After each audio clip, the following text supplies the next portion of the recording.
श्रीमती मोहरी देवी Tapadia girls college Jaswantgarh के इस यूट्यूब चैनल पर आपका स्वागत करता हूं। हम पढ़ रहे हैं कॉस्ट अकाउंटिंग। कॉस्ट अकाउंटिंग में हम पढ़ रहे हैं मटेरियल कंट्रोल, सामग्री नियंत्रण। आज हम सामग्री नियंत्रण में बात करेंगे इकोनॉमिक ऑर्डर क्वांटिटी की, आर्थिक आदेश मात्रा की। इकोनॉमिक ऑर्डर क्वांटिटी, आर्थिक आदेश मात्रा। इकोनॉमिक ऑर्डर क्वांटिटी को शॉर्ट में ईओक्यू भी कहा जाता है।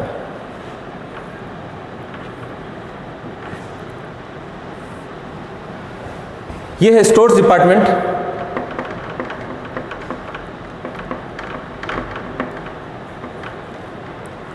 स्टोर्स डिपार्टमेंट में जब सामग्री की मात्रा का स्तर आरओएल पर पहुंच जाता है, रीऑर्डर लेवल पर पहुंच जाता है, तो स्टोर्स डिपार्टमेंट द्वारा परचेज डिपार्टमेंट को सामग्री खरीदने के लिए कहा जाता है। जब भंडारण विभाग के पास सामग्री की मात्रा का स्तर आरओएल पर पहुंच जाता है। आरओएल रीऑर्डर लेवल, ऐसा लेवल जहां पर स्टोर डिपार्टमेंट क्रय विभाग को, परचेज डिपार्टमेंट को सामग्री की मात्रा खरीदने के लिए कहता है। तो जब भंडारण विभाग के पास सामग्री की मात्रा का स्तर आरओएल पर पहुंच जाता है तो भंडारण विभाग द्वारा क्रय विभाग को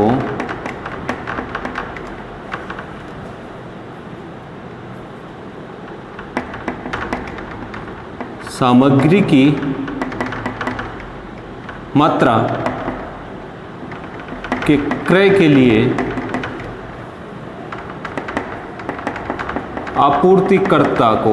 आपूर्तिकर्ताओं को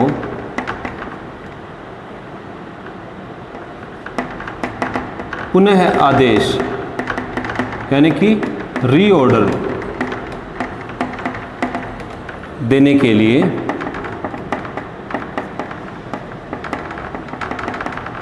कहा जाता है। तो जब आरओएल पर पहुंच जाता है सामग्री का स्तर, तो स्टोर डिपार्टमेंट द्वारा परचेज डिपार्टमेंट को माल खरीदने के लिए कहा जाता है। परचेज डिपार्टमेंट के पास परचेज रिक्विजिशन आती है। ये परचेज डिपार्टमेंट के पास में परचेज रिक्विजिशन आती है। माल खरीदने के संबंध में जो है स्टोर डिपार्टमेंट से रिक्वेस्ट आती है। पीआर कहते हैं, पीआर दिया जाता है। और परचेज डिपार्टमेंट द्वारा जो सप्लायर्स हैं, सप्लायर्स को जो है माल खरीदने के लिए आदेश दे दिया जाता है, ऑर्डर दिया जाता है। लेकिन जो परचेज डिपार्टमेंट है, परचेज डिपार्टमेंट के सामने जो एक प्रॉब्लम आती है, जो एक समस्या आती है, वो ये आती है कि कितनी मात्रा खरीदी जाए। जो ऑर्डर दिया जाए सामग्री की मात्रा के क्रय के लिए, जो पुनः आदेश दिया जाए, जो रीऑर्डर दिया जाए, वो किस क्वांटिटी का दिया जाए, कितनी मात्रा का दिया जाए। तो जो रीऑर्डर क्वांटिटी है वो क्या हो, ये क्वेश्चन आता है परचेज डिपार्टमेंट के पास। यानी पुनः आदेश मात्रा कितनी हो, ये क्वेश्चन आता है। तो परचेज डिपार्टमेंट द्वारा जो आदेश दिया जा रहा है, वो आदेश बड़ी मात्रा में सामग्री क्रय की जाए,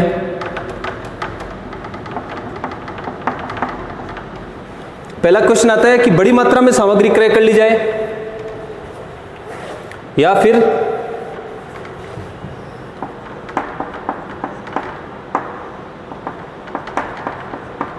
थोड़ी थोड़ी मात्रा में सामग्री क्रय की जाए।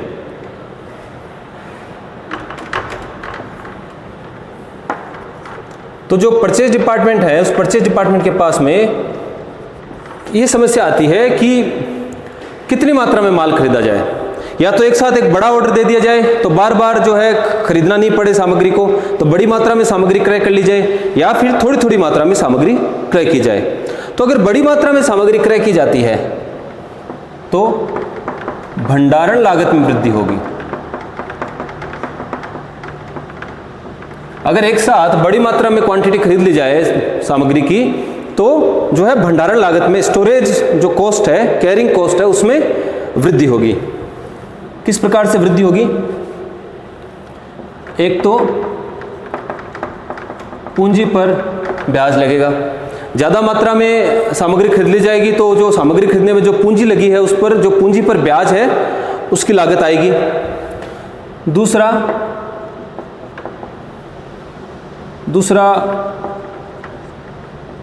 चोरी, क्षय, गबन आदि का भय रहेगा। तो एक साथ बड़ी मात्रा में सामग्री खरीद के रख दी भंडारण विभाग में तो वहां पर माल के क्षय होने का, चोरी का, गबन आदि का भय बना रहेगा।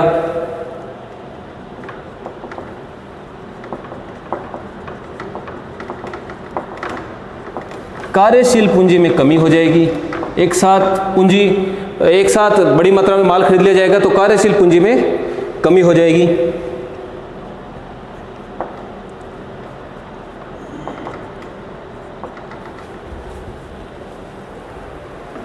और जहां पर स्टोर डिपार्टमेंट में माल का स्टोरेज किया जाएगा तो सामग्री के संबंध में जो बीमा व्यय है, जो भी माल स्टोर डिपार्टमेंट में रखा हुआ होता है उस माल का इंश्योरेंस करवाया जाता है, और इंश्योरेंस पर जो प्रीमियम चुकाया जाता है उस प्रीमियम की गणना माल के मूल्य पर की जाती है। तो एक साथ अगर बड़ी मात्रा में, बड़े अमाउंट का माल खरीद लिया जाए जिसकी वैल्यू अधिक हो तो उस माल के मूल्य पर अधिक बीमा व्यय चुकाने पड़ेंगे, तो सामग्री के बीमा व्यय अधिक हो जाएंगे।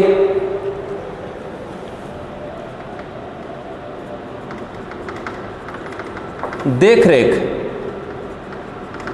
के व्यय बढ़ जाएंगे। खरीद ली गई है तो अधिक कर्मचारियों की आवश्यकता होगी, तो सामग्री के देख रेख के व्यय बढ़ जाएंगे। तो परचेज डिपार्टमेंट के पास में यह समस्या आती है कि कितनी मात्रा खरीदी जाए, रीऑर्डर क्वांटिटी क्या हो। तो परचेज डिपार्टमेंट के पास दो ऑप्शन होते हैं कि या तो बड़ी मात्रा में सामग्री खरीदी जाए, रीऑर्डर क्वांटिटी क्या हो। तो रीऑर्डर क्वांटिटी एक बड़ी मात्रा हो, बड़ी मात्रा में सामग्री खरीदी जाए। अगर बड़ी मात्रा में सामग्री खरीद ली जाती है तो भंडारण लागत में वृद्धि होती है। भंडारण लागत में वृद्धि होती है यानी कि पूंजी पर ब्याज लगता है, चोरी, क्षय, गबन आदि का डर रहता है, कार्यशील पूंजी में कमी होती है, सामग्री के बीमा व्यय बढ़ते हैं, देखरेख के व्यय बढ़ते हैं। तो इन भंडारण लागत में वृद्धि होने के कारण फिर दूसरा ऑप्शन आता है कि थोड़ी थोड़ी मात्रा में सामग्री क्रय की जाए। अगर सामग्री का थोड़ी थोड़ी मात्रा में क्रय की जाएगी तो क्रय की लागत में वृद्धि हो जाएगी। अगर सामग्री का थोड़ी थोड़ी मात्रा में क्रय किया जाए तो सामग्री की क्रय लागत में वृद्धि होगी। क्रय लागत में वृद्धि, एक तो आवक गाड़ी भाड़ा,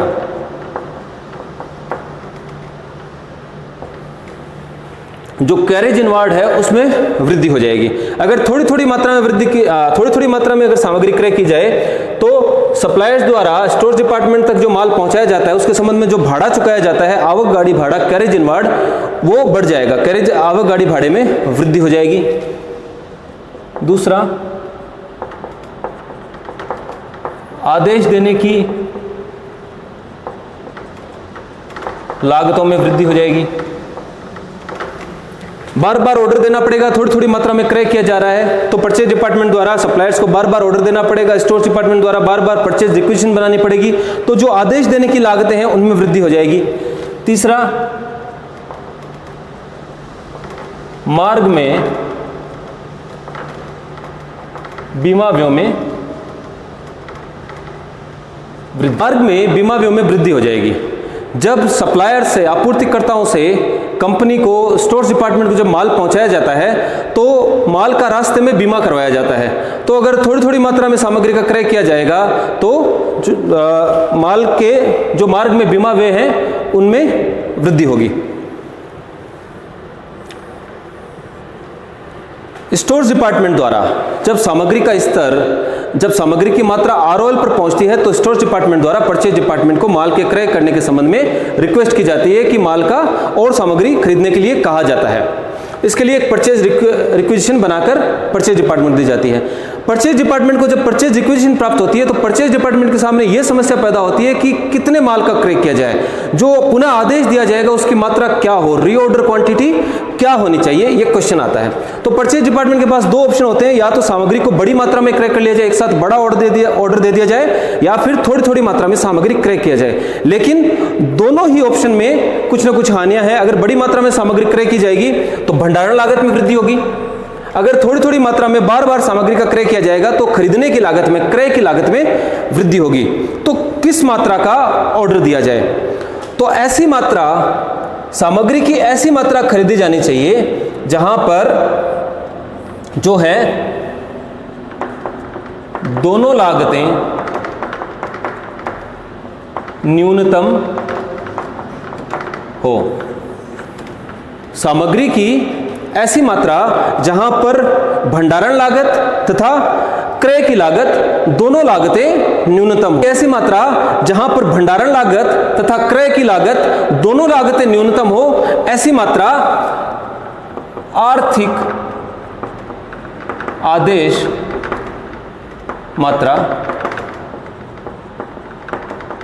कहलाती है। सामग्री की ऐसी मात्रा, सामग्री की ऐसी रीऑर्डर क्वांटिटी जहां पर भंडारण लागत तथा क्रय लागत दोनों लागतें न्यूनतम हो, सामग्री की ऐसी मात्रा आर्थिक आदेश मात्रा, इकोनॉमिक ऑर्डर क्वांटिटी कहलाती है। तो इस इकोनॉमिक ऑर्डर क्वांटिटी की हम बात करेंगे। इसके संबंध में किस प्रकार से इकोनॉमिक ऑर्डर क्वांटिटी ज्ञात की जाती है। इकोनॉमिक ऑर्डर क्वांटिटी एक प्रकार से रीऑर्डर क्वांटिटी ही है जो परचेज डिपार्टमेंट द्वारा सप्लायर से खरीदी जाती है। ऑर्डर क्वांटिटी ही इकोनॉमिक ऑर्डर क्वांटिटी है, लेकिन इकोनॉमिक ऑर्डर क्वांटिटी ऐसी क्वांटिटी है जिस पर भंडारण लागत और क्रय की लागत दोनों लागतें न्यूनतम आती है। इकोनॉमिक ऑर्डर क्वांटिटी एक प्रकार से रीऑर्डर क्वांटिटी ही है।